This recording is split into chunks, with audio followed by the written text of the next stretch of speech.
കല്യാണത്തിന് ദൈവം വരുന്ന എപ്പോഴാ? വിവാഹത്തിന് ദൈവം വരുന്ന എപ്പോഴാ? ആലോചിക്കാൻ പോകുമ്പോൾ ദൈവത്തെ കൂട്ടുകൂടുവോ? ഇല്ല. ABCDEF ഒക്കെ ഉണ്ടോന്ന് നോക്കും. എന്താ ABCDEF? എല്ലാതും നേരത്തെ നിങ്ങൾക്ക് അറിയാവുന്നൊരു കാര്യമാണ്. ABCDEF ഓടിച്ചങ്ങ് പറയാം. എന്തൊക്കെ നോക്കും വിവാഹാലോചനയ്ക്ക് പോകുമ്പം? ഏജ് നോക്കും. B ബ്യൂട്ടി നോക്കും. പിന്നെ C ക്യാരക്ടർ, ഏകദേശം ഒരു സ്വഭാവം, ആരോടൊക്കെ ഒന്ന് അന്വേഷിച്ചു കൊള്ളാമോ, കുഴപ്പമില്ല. പിന്നെ D ഡവറി, എന്ത് കിട്ടുമെന്ന് നോക്കും. പിന്നെ E എഡ്യൂക്കേഷൻ. പിന്നെ F ഫാമിലി, കുടുംബം ഏതാന്നൊക്കെ ഒന്ന് നോക്കും. പിന്നെ G എന്ന് പറഞ്ഞാൽ, ഇപ്പൊ G എന്ന് പറഞ്ഞാൽ ഗോഡല്ല, പിന്നെ ഗോൾഡ് ആണ്. സ്വർണം എന്തോ കൊടുക്കും. ഇതൊക്കെയല്ലേ നോക്കുവോ? അല്ലാതെ ഇത് ദൈവമയമുള്ള പള്ളിയിൽ പോകുന്ന കൊച്ചാണോന്ന് ആരെങ്കിലും നോക്കുവോ? ചിലരൊക്കെ അച്ഛന്മാരോട് വിളിച്ചു ചോദിക്കും, അച്ഛാ ഇന്നടുത്ത് ഒരു ആലോചന വന്നിട്ടുണ്ട്, അച്ഛനാണല്ലോ പള്ളിയിൽ ഇരിക്കുന്നത്, അത് പള്ളിയിലൊക്കെ കയറുന്നതാണോ? ചിലരെ ചോദിക്കാറുണ്ട്. രഹസ്യമായിട്ടെങ്കിലും പറഞ്ഞു കൊടുക്കാറുമുണ്ട്. പറഞ്ഞു മനസ്സിലായോ? കള്ളം പറയുന്നത് ശരിയല്ലല്ലോ. പിന്നെ വിവാഹം മുടക്കിയെന്നൊക്കെ ചിലപ്പം മനസ്സുകൊണ്ട് തോന്നിക്കാം. അവരെങ്ങാനും പറഞ്ഞ, ഇല്ലെങ്കിൽ അറിയത്തില്ല കേട്ടോ. നല്ലതാണെങ്കിൽ പറയും, ഒരു കുഴപ്പമില്ല, ധൈര്യമായിട്ട് കെട്ടിക്കോളാൻ പറയും. അല്ലെങ്കിൽ അവനെ ധൈര്യമായിട്ട് എടുത്തോളാൻ പറയും, ഒരു കുഴപ്പമില്ല. ഉള്ളത് പറയണമല്ലോ. ഇല്ലെങ്കിൽ എന്താ കുഴപ്പമെന്നറിയാമോ? അത് ഞങ്ങൾക്ക് അവിടെയും കിടന്ന് ജീവിക്കാൻ പറ്റത്തില്ല. കാരണം എന്താ അറിയാമോ?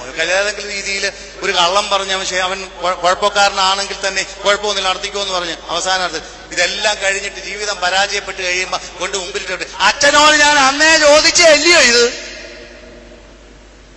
അച്ഛൻ എന്താ പറഞ്ഞേ? കുറ്റം സകലതും പിന്നെ എവിടെയാകും? വല്ല ആലോചനയും നല്ല ആലോചനയൊക്കെ പറഞ്ഞു കൊടുക്കും. ചിലപ്പം കഷ്ടകാലത്തിന് ഇവൻ ചെന്നിട്ട് ഇത് ചിലപ്പോ പ്രശ്നമായി കഴിഞ്ഞാൽ പറയും, ഇതാ കത്തനാരെന്റെ തലയിൽ പോയിട്ട് വെച്ചതാന്ന് പറയും. എന്നാ കുഞ്ഞുങ്ങൾ രണ്ടുപേരും സന്തോഷമാണ് വിജീവിക്കുന്നോട്ടെ, അത് ഞാൻ എന്റെ കൊച്ചന്റെ ഭാഗ്യമാണ്.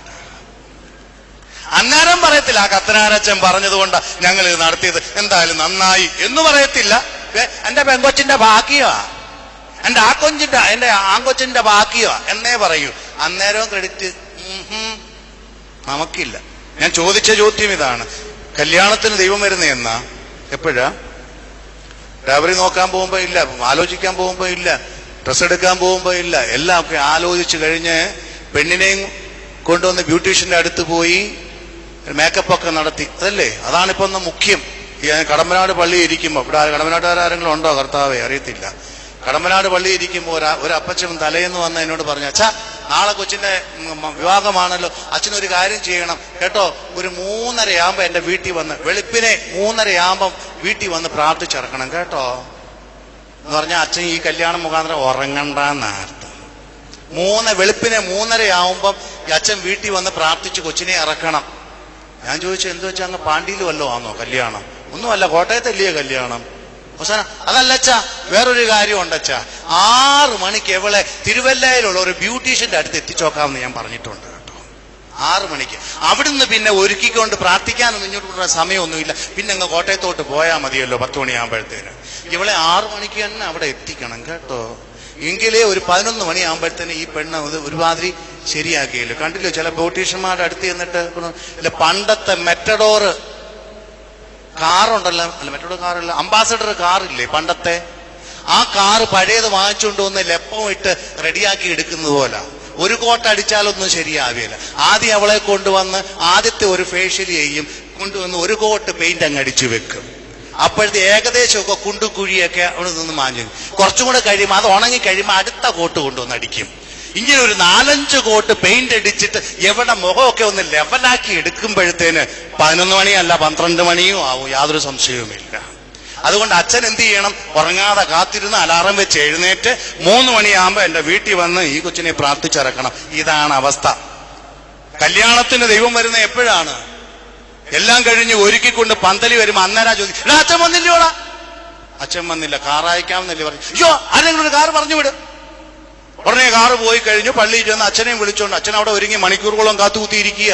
കാറ് വിടുമെന്നാ പറഞ്ഞിരിക്കുന്നത്. കാരണം ഇങ്ങോട്ട് വന്ന് അച്ഛൻ ഇങ്ങോട്ട് വരുമ്പോഴത്തേനും ഒരു പായ എടുത്തിടാൻ പറയും. പായലോട്ട് അങ്ങോട്ട് കയറി ഇരുന്നുകൊണ്ട് അച്ഛനൊരു പാട്ട് പാടും. എന്നോടുള്ള നിൻ സർവ നന്മകൾക്കായി ഞാൻ എന്തു ചെയ്യേണ്ടു നിനക്കേശുപര. ഇനി ഇതിനകത്ത് എന്താ ചെയ്യാനുള്ളത്?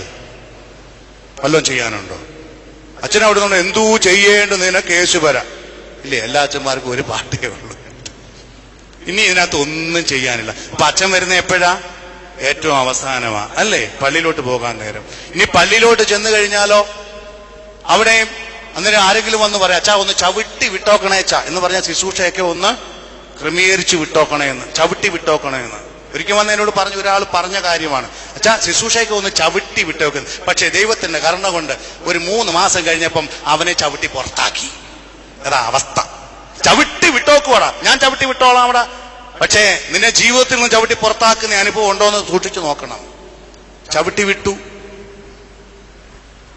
ഇവിടെ കല്യാണത്തിന് വന്നു, അവിടെ നല്ല നല്ല കാര്യങ്ങളൊക്കെ അവിടെ വാചോദിച്ചു. ആര് ശ്രദ്ധിക്കാൻ? വന്നിരിക്കുന്ന പെണ്ണുങ്ങളെ ശ്രദ്ധിക്കുന്നത് മണവാട്ടിയുടെ കൈ എത്രയൊക്കെ കിടപ്പുണ്ട്, കഴുത്തെ കിടക്കുന്ന എന്താണ്, കാതിൽ കിടക്കുന്ന എന്താ, ഇതൊക്കെ നോക്കാനാണ് സമയം. അവിടെ നിൽക്കുന്ന പ്രാർത്ഥനയ്ക്ക് ഒരു വിലയും കൊടുക്കുകയില്ല. മണവാട്ടി ഇങ്ങനെ ചിന്തിക്കുക, എന്റെ കർത്താവേ എത്രയും പെട്ടെന്ന് ഈ ഒരു അതോ അവിടെ ഇവിടെയൊക്കെ ലൈറ്റുകളൊക്കെ അടിച്ചു ഇരിക്കൂല്ലേ, ഇതിൽ നിന്ന് രക്ഷപ്പെട്ടാൽ മതി, ഒന്ന് കഴിഞ്ഞു കിട്ടിയാൽ മതി എന്നുള്ള ചിന്തയാണ്.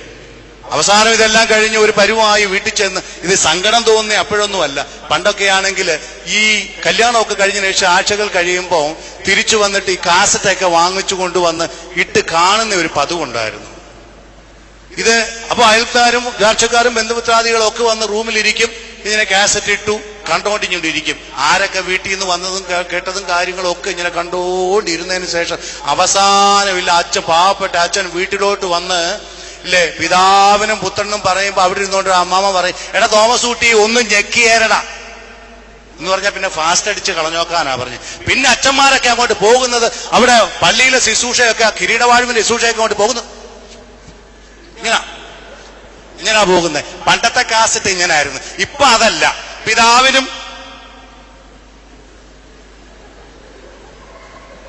തീർന്നു, ചാടിയാ പോകുന്നേ. പണ്ടാണെങ്കിൽ അങ്ങനല്ല. ഇങ്ങനെ എന്താ റിമോട്ട് കൊണ്ട് ഇങ്ങനെ വിടുമ്പോ ഇതിങ്ങനെ വലിഞ്ഞ് ആ കാസറ്റ് പോകാറുണ്ട്. ഇപ്പൊ ഡിജിറ്റൽ വന്നതോടുകൂടി ചാടിയ പിതാവിനും തീർന്നു, പിന്നെ തീർന്നു, പിന്നെ വീട്ടിൽ പൊക്കോ, അത്രേ ഉള്ളൂ. ഇതൊന്നും ആർക്കും കേൾക്കുകയും വേണ്ട, അവർക്ക് അതിന്റെ ആവശ്യവുമില്ല. എന്നാൽ നിന്റെ ജീവിതത്തെ ക്രമീകരിക്കുന്ന, നിന്റെ ജീവിതത്തിന് വേണ്ടതായ കാര്യങ്ങളൊക്കെയും ആ പ്രാർത്ഥനകളൊക്കെയും നീ ഒന്ന് ശ്രദ്ധിച്ചു നിന്ന് കഴിഞ്ഞാൽ വേറെ ഒരു ഉപദേശവും വേണ്ട, നിനക്ക് യാതൊരു ഉപദേശവും വേണ്ട. പക്ഷെ അതൊന്നും വേണ്ട. ജീവിതത്തിന്റെ പ്രാധാന്യമുള്ള കാര്യങ്ങളെ വിട്ടുകളഞ്ഞിട്ട് അപ്രധാന്യങ്ങളായ കാര്യങ്ങളുടെ പുറകെ പോകുന്ന ഒരു ജനതയാണ് നമ്മുടെ മുന്നിലുള്ളത്.